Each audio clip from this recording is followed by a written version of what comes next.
பகல் முழுவதும் சண்டை போட்டுக்கிட்டே இருந்த எங்க தாத்தாவுக்கும் பாட்டிக்கும் 16 பிள்ளைங்க.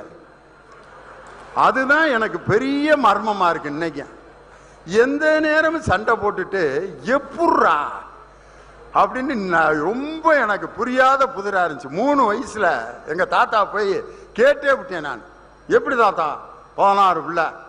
அதுக்கு எங்க தாத்தா 3 வயசு என்கிட்ட சொன்ன பதில், எல்லாம் ஆண்டையும் பார்த்து கொடுக்கறதுதான் அப்படின்னாரு.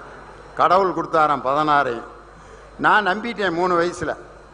இப்ப நினைக்கிறேன் கிழமை எவ்வளவு விசக்கிழவனா இருந்திருக்காரு, எவ்வளவு பவர்ஃபுல்லான ஆளா இருந்திருக்காருன்னு இப்ப யோசிக்கிறேன். பாட்டிய ஒரு நிமிஷம் நிம்மதியா இருக்க விடாம 16 புள்ள ரெகுலர் இன்டர்வல்ல கல்யாணம் முடிஞ்சு 10வது மாசம் ஒரு குதிரை வண்டி வீட்டு முன்னால வருமா, எங்க பாட்டியை ஏத்திட்டு 3வது நாள் குழந்தையோட வந்துடும் பாட்டி. திரும்ப அடுத்த 10வது மாசம் குதிரை வண்டி